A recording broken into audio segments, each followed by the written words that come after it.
First question, you heard me talk to Albert for quite some time. I wanted to ask you if there's anything on the top of your mind that you are itching to say. Give you that space to say it now. Albert said quite many things, so I don't know which. I don't know. Maybe if you would like to talk about polarization things. It's not that I think very different from him, but I may just add something on the idea that when we talk about groups, not necessarily, and I don't think that it is their normal condition to be in conflict with each other.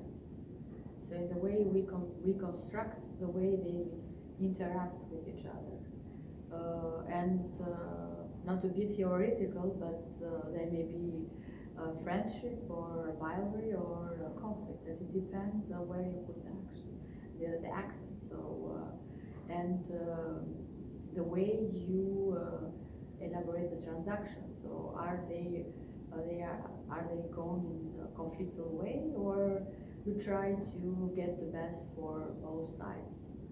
Because normally I think it's a kind of mistake I would consider to consider conflict as something embedded on people. Otherwise, we would be thinking that it's a normal condition that we conflict with each other all the time.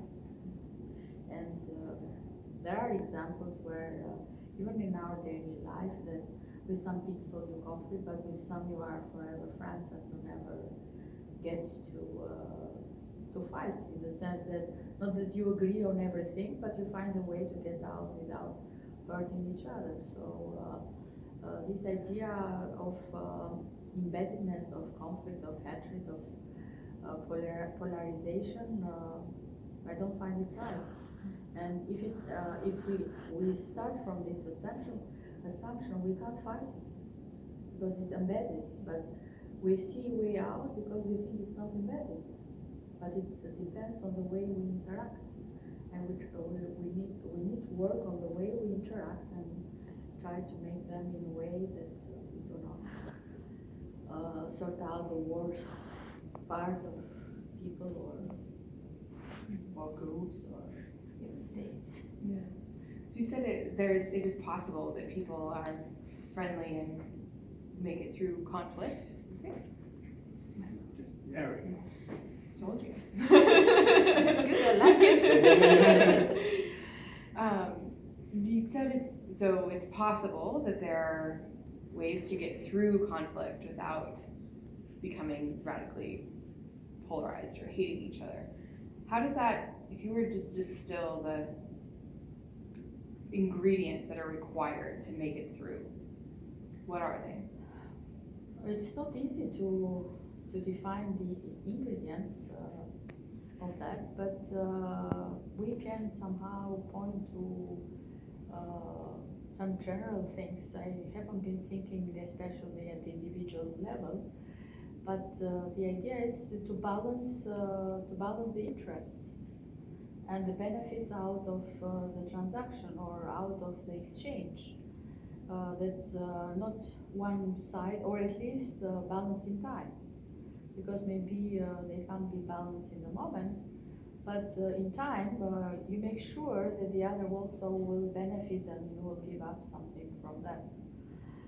In fact, I am from the domain of international relations, and we use an example to show that it is possible to get friends out of everlasting enemies that we thought in the past. For example, France and Germany that have been fighting for centuries for dominance and for imposition and so on. But they were the one which are in the grounds or in the foundation of the European Union. And now, as far as I can see, a war between Germany and France is unthinkable, because of the way the relations are built and the exchange between the two countries has developed.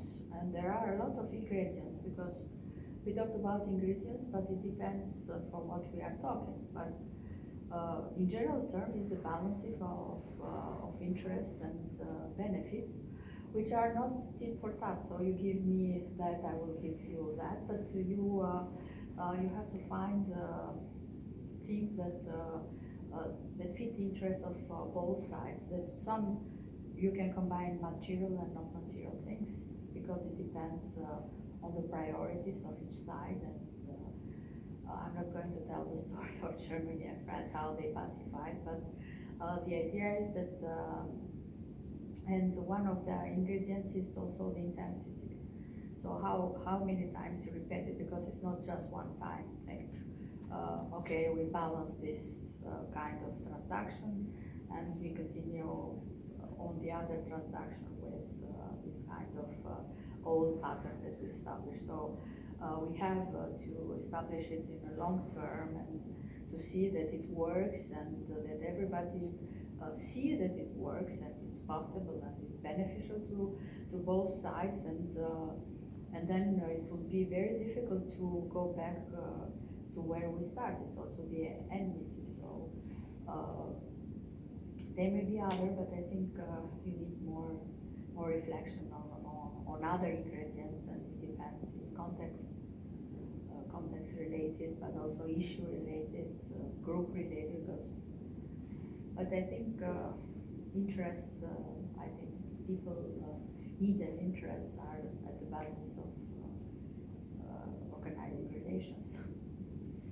Awesome. I'm going to back up now and ask you, tell me about your organization and what you try and do through your organization, through your work. In fact, so first I am on the education, so I'm teaching, but then I am concerned, maybe professionally, influenced about peace. What do we need to do about peace? Because as much as we talk about peace, as much we have war in the world. It's not that we are having world wars, but those small wars here and there are getting very, very tough, and we need thoroughly to think about it. I don't consider myself the brightest mind ever, because there is a discipline there that is working to find the causes and possible solutions.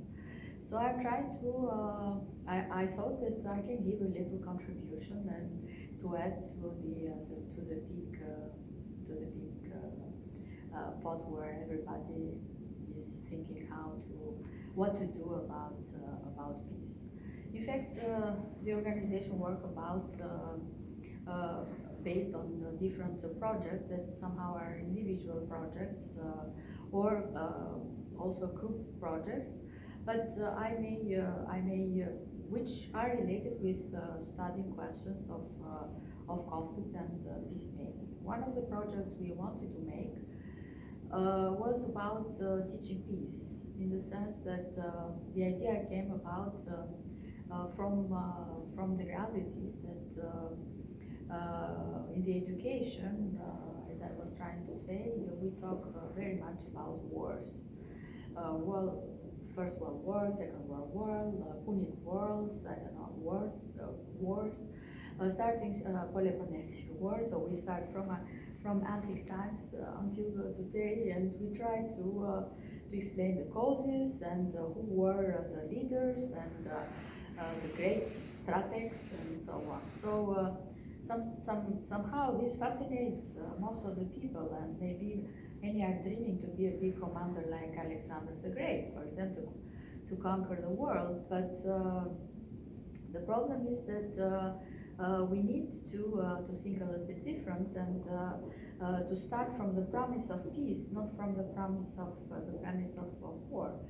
And it starts from the school, because you may have guessed that I am a little bit constructivist, so we construct things rather than find them on there and believing that we can't do nothing to change them. So the idea is who can be better shaped and in an easy way. Of course, it starts with the children. If they start from different assumptions, they will build another future. So starting simply from the books they study at school, and try to to find out how we can remake our textbooks in order to emphasize the importance of peace and show that this is possible and it can work, which is not an easy task to do, but it is on our ideas and plans to work on this idea. What is the role of the internet, whether it be Facebook or not, I don't care, in building peace? Is there a role for the internet in that, and if so, what is it? Yes, I think it is a role, but I would like to take from Albert's idea that let me put it like this: that internet or I don't know, even Facebook, it's a platform, it's a shell. So it depends how you fill the shell and what it brings about. And in the way it exists today, it goes both ways, because of course that there are a lot of materials that publication association that contribute with ideas that promote peace, but there are a lot of other, again, association groups, militants, people that work on the other side. And for example, we know the terrorist sites that have been clicked by I don't know how many million of people, and they also have a strategy how to affect people. It's not that they are so bold and stupid on their messages. It's not me to say, but as they got so many people to go and fight for them and create even a state, it means that they have found a strategy that it works, and they use those platforms as a mean. So it's for me, it's a mean. It's not that it do it by itself. The problem is what is in, and how this in is used and from whom. So I want to follow up on that. Then, how has Facebook or technology in general increased polarization in society or affected it from 20 years ago? How has technology changed polarization or? It's the speed of communication, and so it is time and place which is reduced. And you can, before in ancient time we had the marathonomak that has to run, how much a person can run to announce peace. And you don't know what happened in the meanwhile when he was running. Maybe another war exploded and he didn't know. But now you can learn what happens in a fraction of seconds, and you can be at that place. Especially now with technology, you can film and be live. We also have been using it when we are in conferences, and we share live in Facebook, using Facebook, the conference, so you get instant following and commentaries and things like that. So I think that's the more which is related also with globalization. Time and place has disappeared because of this technology. So it has become easier and easier to reach those informations. Although it was said that people can't, not all have access. Now with satellites, you may have those things even in Africa, everywhere. And who want to do something can pay to make them available to the people they want to affect. So this might seem like a basic question, but why does the time-space compression that technology provides cause more polarization? It's not directly, it's not time and space directly related a cause for the polarization. It helps because you can see it, it doesn't, for an idea to travel before, it took time. Now it travels instantly, and you have effects on those people instantly. And when you get more people instantly involved, you can make, from a group, you can make a big, a number of people that cross your town or your state or whatever. So we know now all what's happening in Syria because of internet in instant moment. And of course, let's move to things that I have followed and studied more. For example, what's happening in Bosnia and or in Kosovo, and this prompted an instant, let's say, instant interaction to stop the massacre, for example. Before until the time you get what's happening, how it was happening, who was responsible, and a lot of questions, and then you have the evidence. Was it done? Was it done? And whatever. Now you see it with your eyes instantly. It mobilizes public across the world, and you get instant reaction. So it's not that it is by itself shortening of time and a disappearance of place that help by itself, but the news that gets instantly transmitted and the place where it happens doesn't have any implication because it's never far. It's just in front of you in the TV or in your mobile, even more easy today because you had to get home to see it in TV. Now you may be on the train and looking, or I don't know, even walking if you have a kind of alert that tell you about the news you are interested, you can see it on the street. And you become part of this big community, let's say, that share a concern about whatever issue. And your reaction may prompt reaction, for example, the government to intervene, for example, to stop massacres here and there. So I'm going to switch kind of topics a little bit and talk about getting people to build peace together. So it's the question of how do you motivate people to come and do this work? And maybe part of that is who's difficult to motivate, or what kinds of people, ideologies, whatever, are hard to bring to the table. Now it's not that easy that you can get people to do this or that, in the sense that or to find what really interests people. And in fact, it would be difficult for me to say in a word what is it that will get people together and make them do this or that, or the one behind them to do this and that. Because you have to find a common denominator, and normally we talk with the low common denominator that everybody shares, and it shares to the point that pushes the person toward action, or toward involvement, or toward doing something. And in fact, it's very difficult to find what is this common denominator that makes people together. And research is done, but it's really hard to point to one single thing.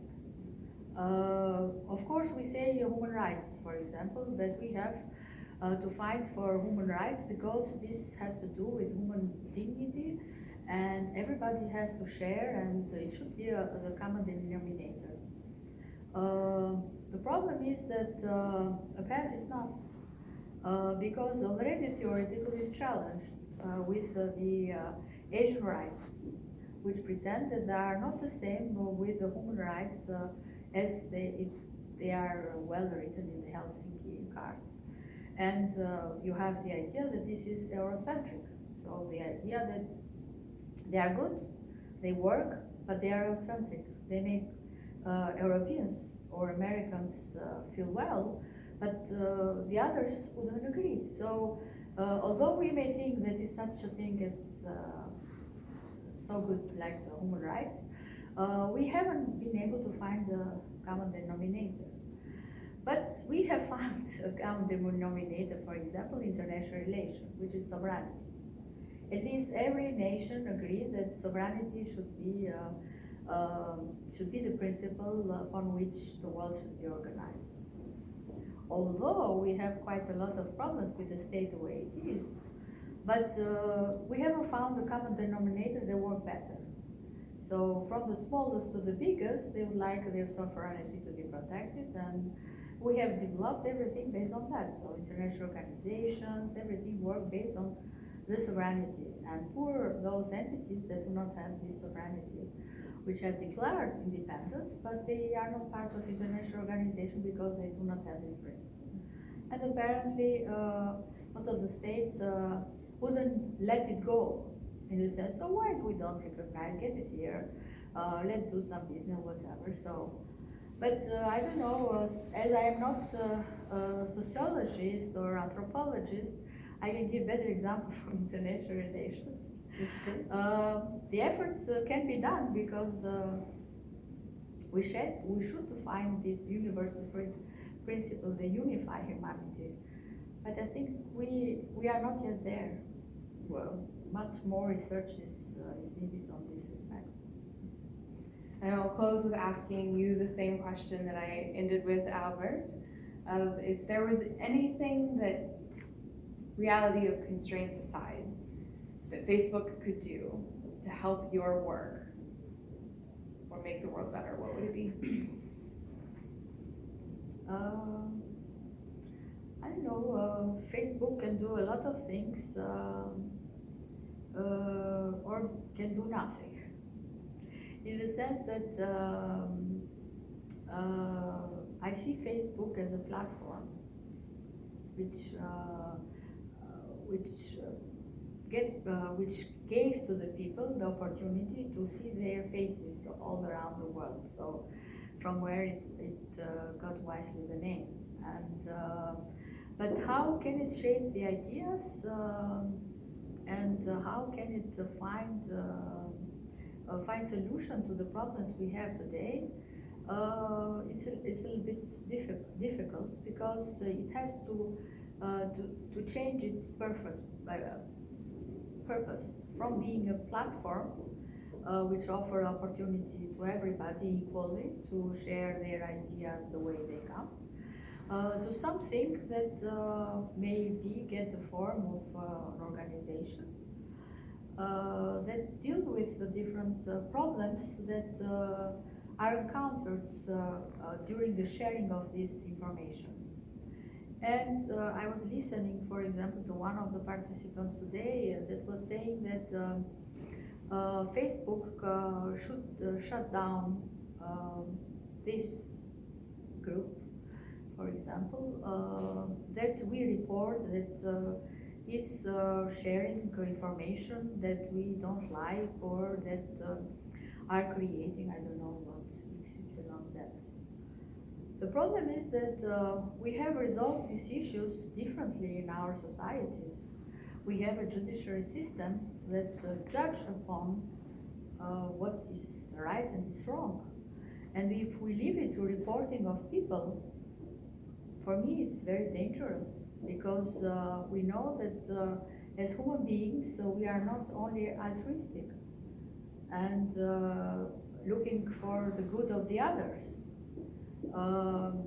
We are also selfish, and in this selfishness I think you can include everything, and that's why we have prevented the creation of situations where the result may be not satisfactory. That's why we have created these check and balance institutions, that somebody make the laws and somebody controls them and somebody executes it.